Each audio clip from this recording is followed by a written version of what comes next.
1973年9月，新疆吐鲁番阿斯塔纳村漫漫黄沙中，一片古墓的发掘正在紧张进行。一个看似平常的墓室打开时，棺木呈现出离奇的情形。棺床上摆着的棺材竟然是纸做的，而棺材中的墓主人已经变成干尸。仔细观察，这些纸棺材上面密密麻麻的，竟然全部写满文字。考古队研究发现，纸棺材最上面的字赫然写着军事机密几个大字。墓葬主人究竟是谁？为何用纸棺下葬？纸棺上为何写着军事机密？纸棺上众多的文字还透露了哪些秘密？跟随眼见古今，本期视频将带您一起走进新疆吐鲁番，探寻阿斯塔纳古墓千年纸棺之谜。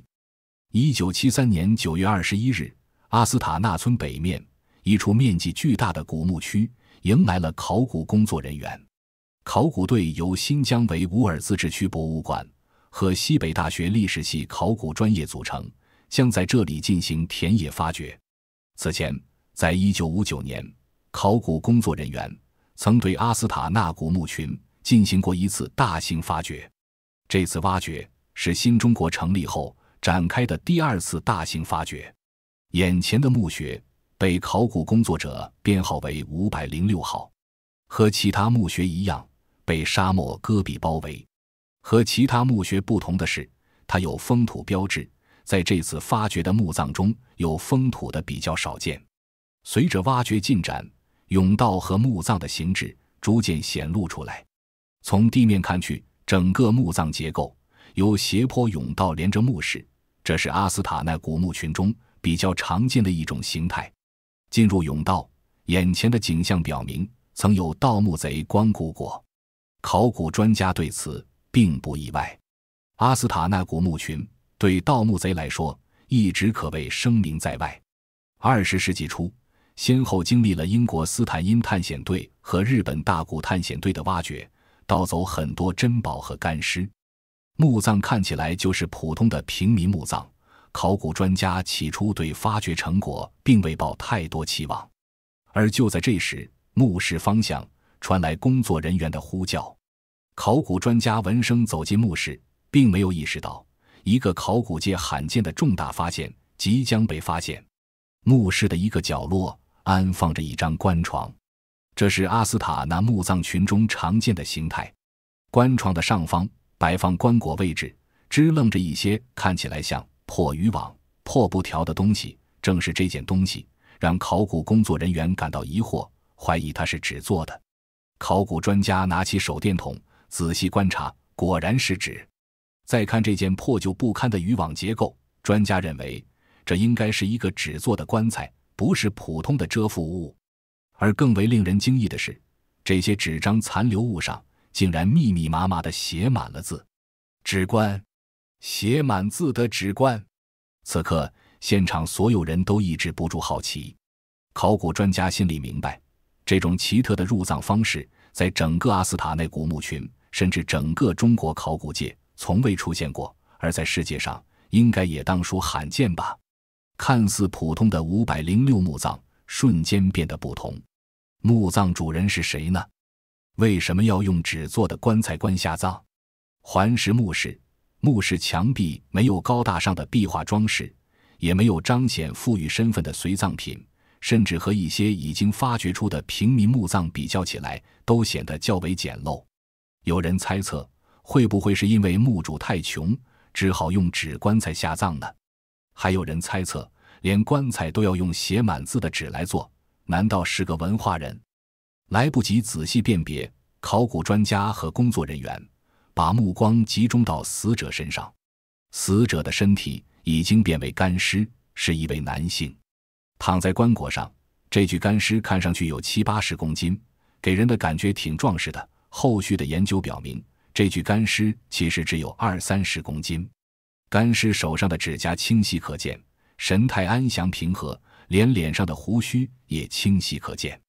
对于干尸保存完好这点，考古专家并不感到惊讶，因为吐鲁番这地方常年高温干燥，降水很少，蒸发量大，这样的气候条件对尸体保存十分有利。而且这一带的墓葬建造方式也为遗体变成干尸提供了便利条件。墓穴在建造时，墓室建在地势相对较高的地方，空间宽敞，以斜坡甬道连接，整个墓室就像是一个天然的烘干箱，尸体入葬后能够迅速脱水变成干尸。但最令人不可思议的是，干尸竟然是躺在一堆字纸上的。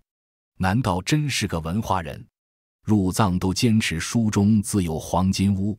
仔细观察后发现，墓主应该是躺在一张字纸糊的芦苇席上。从长宽目测，糊着字纸的芦席应该是被当作了棺材底。即使完全看到墓主人平静又略带几分神秘的真容，专家和考古工作人员依然无法知道他的身份。工作人员轻轻拂去纸棺上的灰尘，希望能够找到一些线索。这时，工作人员和考古专家又有新的发现，纸棺应该是用纸张一层层糊上去的，由于年代久远，加上胶质剥落，看上去十分脆弱。仔细查看纸张上的文字，初步判断应该是账册。难道是一位账房先生？无声的猜测随着手电的光亮在纸棺各处的移动，人们心中对墓葬主人的身份猜测也不断的切换。由于纸棺年代久远，破损严重，在墓室中很难有条理的破译文字到底记录着什么。不过考古专家和考古人员依然耐心而细致地检视，希望能有所发现。这时，一块较大的字纸残留引起考古专家的注意，上面有一些唐朝宰相的名字，仔细辨认应该是公文奏折。公文奏折可不是随随便便什么人都能得到的。专家们继续仔细地查看纸棺上的文字后，墓主人的身份得到初步确认，应该是一位唐朝的戍边将领，名字叫张无价。一位唐朝的边防将领为什么会用纸棺下葬？墓室为何如此简陋？难道是罪臣或有什么冤情？人们的脑中又开始蹦出新的疑问。由于纸棺十分脆弱，不适合在墓穴中久留，考古专家决定把纸棺送到北京去进行修复。相关文物和尸骸也会移送到研究机构，展开下一步研究。修复后的纸棺终于展现在人们眼前。这个纸棺挺长的，有 2.3 米，前面高 0.87 米，宽 0.68 米，后面稍微矮点，高 0.5 米，宽 0.46 米。纸棺的架子是用细细的木棍搭起来的，从前到后一共有5个拱形支撑。修复过程中，专家们揭开了纸棺的制作奥秘。原来它是在木架上糊上一些废旧稿纸或草稿纸制作出来的。专家们把这些纸叫固纸，纸棺的最后一道工序就是在固纸外面涂上一层红色。因为下面没有底板，所以看起来很像是个罩子。解读文字的工作也在进行。纸棺上方文字经过复原辨认，有专家认为应该是这8个字：军事机密，无价之宝。这个结论让一些人想到，难道这个纸棺的使用是为了要传达什么军事机密，或者有特殊的军事用意？修复纸质文物会遇到很多具体的挑战，污渍、皱褶、残缺、变色、粘连、微生物损害等种种都会导致工作的阻力骤然增加。专家们全力以赴地进行着工作。随着修复和解读的不断深入，人们发现这些古老的纸张上记录了大量珍贵的信息，其中军事相关资料很丰富，比如有唐朝军队在西周军营中的汉文文书，包括大都护写给朝廷的奏折草稿，以及都护府下属各军营与都护府之间的通信。此外，还有详细介绍唐军具体情况的记录，比如驻扎在都护府的唐军人数、训练情况、使用的军械以及粮草的调配、分配和使用等。这些记载对于人们了解古代军事制度和相关历史提供了第一手重要资料，活脱脱一个小小的军事档案库。墓葬主人的纸棺难道真是为传递某种军事情报？它是一个间谍纸棺。答案是否定的，因为史官文字中很多军事信息的确符合军事机密、无价之宝的说法，但它们的用途仅仅是为了糊棺材，并无传递军情之意。所用故纸的中有很多是天宝12年到天宝14年，也就是753年到755年，西抵2州一些驿馆的收支账目，有的还盖着轮台和柳中的县印。交河、天山、酸枣、雷石、神泉等众多的驿馆名字出现其中。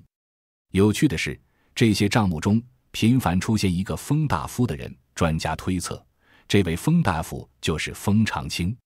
他曾当过摄御史大夫、北庭都护、持节冲依稀节度使，是唐朝边境很有名的军政人物。除了和封长清有关的账目，唐朝大诗人岑参的马料账单也出现在其中。说起来也不奇怪，因为岑参当年做过封长清节度幕府判官。岑参的马料账单原文是这样记录的：岑判官马7匹，共10青麦3斗5胜，复见尔陈金。意思是岑参等人的7匹马在驿站吃了青麦做的马料，并把钱付给了一族陈金。看到这段文字，会不会脑补一段大诗人和一行人驰骋大漠边关，往来于天山、轮台、雪海、交河等地，在驿站休整，喂饱马儿，备足粮草，绝尘而去的既视感？眼前这件是修复好的。天宝时载张无价游击将军告身，长29厘米，宽76.5厘米，存文37行，378字。文书出土时，内容就保存较为完整。当时就是在这件文书上发现了张无价的身份。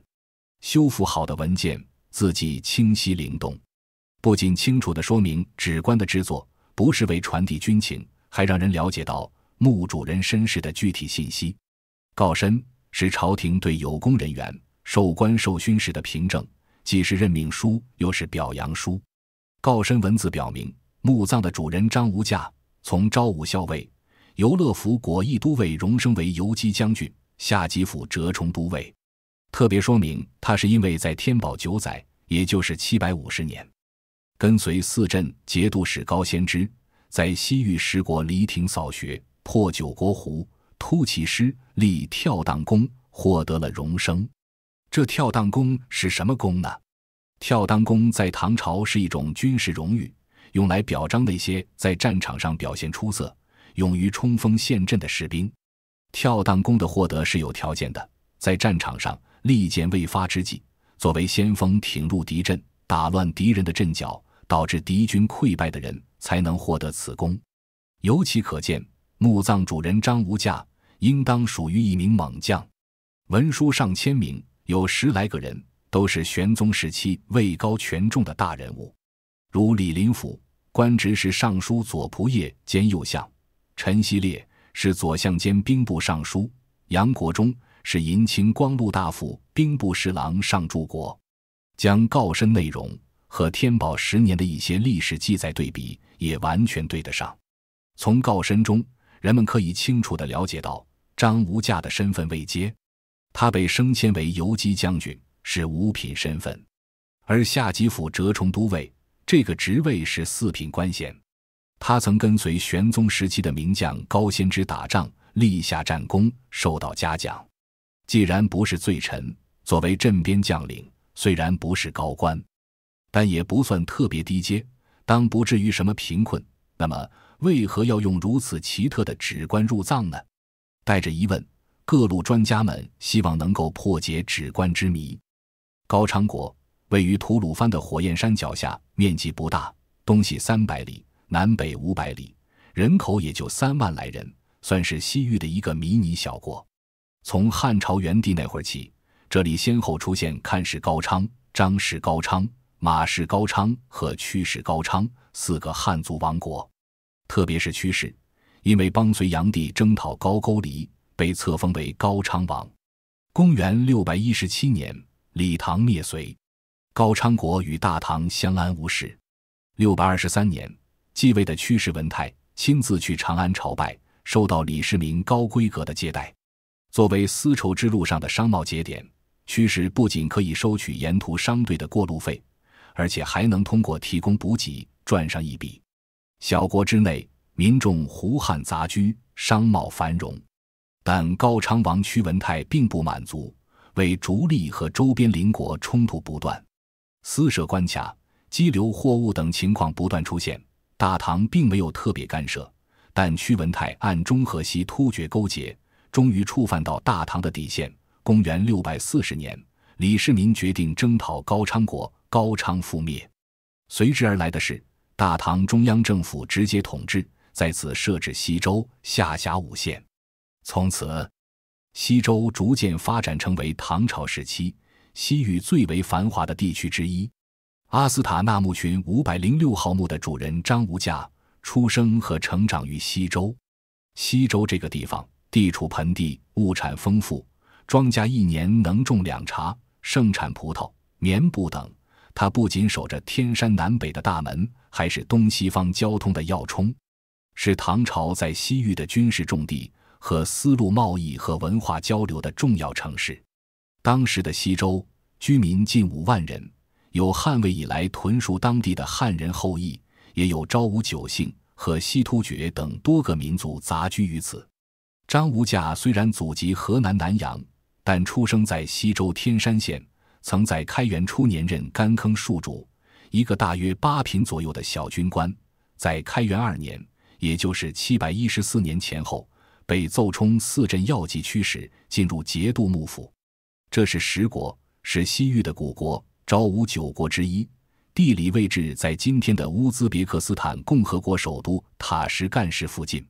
750年，张无价随4镇节度使高仙芝平定10国的叛乱，表现骁勇。后来，张无价还跟随高仙芝参加了灭突骑10国等战斗，这些都作为战功的一部分，写进了张无价的告身。高仙芝是高句丽人，作为玄宗时代的名将，高仙芝本人就是以勇敢和勇猛著称的。他对士兵的要求也是一个勇字，他训练的陌刀兵就很有名。张无价能够在勇者之师中成为受嘉奖的功臣，足见他在当时参加的各种战斗表现得有多勇猛。接收到升迁令和嘉奖令时，看到那么多朝臣权威签名印章的张无价，是否感到激动和高兴？感到荣耀和骄傲？答案应该是肯定的，否则这些代表荣誉的文书不会出现在他的纸棺之上。这样一个拥有军衔和官衔的人，得过嘉奖的人，为什么要用纸棺下葬呢？根据张无价墓葬中出土的唐大历4年张无价买阴宅地契，可以看到他于大历4年，也就是769年去世。晚年的张无价家境贫困，孑然一身，被自己出家的女儿法慈接到出家的寺庙马寺赡养。法慈也很贫困，以致父亲去世后无力安葬。直到大历7年，也就是772年，法慈才开始以父亲生前有品质为由，提出准仕、身死和有幕夫附赠，最终把父亲入葬。拿今天的话来说，就是说张无价的女儿认为父亲生前是官阶的，死后应该得到一定的丧葬补助或赠礼。墓葬中出土的另一份文书《唐西州道俗合作梯登及中记》记载，唐宝应元年，也就是762年，张无价曾担任乡官折冲，负责地方事务，参与某道观建中和钟楼的楼梯。乡官折冲从品阶上讲，属正5品下阶，在一般人眼中已不算太低，不至于穷愁潦倒到要用纸棺材的程度。那么到底发生了什么？从张无价762年的任职时间来看，正处于唐朝发生安史之乱期间，连年的动荡混乱，战火纷纷，是否导致中央财政报酬无法到达边塞官员，因战争原因遭到阻断或削减，具体情况不得而知。而安史之乱之后，唐朝中央集权的控制力被削弱，地方节度使的权限增加，张无价这样官员的俸禄是否受到影响，同样难知详情。在506号墓葬出土的唐大历4年张无价买阴宅地契中，人们可以看到张无价的安葬要用5炼买1亩地，也正因为这一点，有学者分析，张无价可能来自敦煌的大族张氏，而不是高昌大族张氏。因为如果是高昌的张氏埋葬在自己家族的墓地即可，为何还要买墓地呢？还有人认为，张无价虽然被授予不大的官衔，但他本人可能比较刚正清廉，同时又不太善于经商，做副业挣钱，所以导致贫困。因为同一牧区有也是军旅生涯出身的人，因为做生意之类，家境从墓葬情况来看较为殷实丰厚。这些细节和原因恐怕都只能是猜想了。家贫导致张无价的女儿买不起棺木为他下葬，可能是真的。还有一种情况就是火焰山地处偏远，找到木料来做棺材本来就不易，而金棺、银棺从身份上讲显然不符合唐朝的丧仪的规定，而作为职业军人出身的张无价显然也无此财力。由于当地许多普通平民都是用草席入葬，正如张无价的女儿说的那样，张无价是有一定官衔的，按这种方式去入葬似有不妥。据此，有人分析，可能张无价的部下之类，有人想到用废弃的纸张为张无价制作了一个纸棺，这样在财力有限的情况下，使得他的入葬有别于普通的平民。为了表达对他的敬意，还特意把表明他功绩的文字放在他的头部。1000多年前，纸棺下葬石霭羽绒，已无从去细考。对于考古界来说，纸棺的出土展现出另一种无价，因为纸棺上面有大量的历史文献资料，价值远远胜过金棺银棺。如此巨量的文字档案信息，令人们对西周乃至唐朝的边关细节有了深入且生动的第一手材料。阿斯塔纳纸棺作为迄今为止考古发掘出的唯一一具用纸做成的棺材，就像是考古界的明星，一直吸引着研究者和历史爱好者的目光。新疆的博物馆从2013年开始启动了专门保护和修复那些从阿斯塔纳挖出来的古文书的项目，他们用了很多新方法和高科技，系统的保护损害。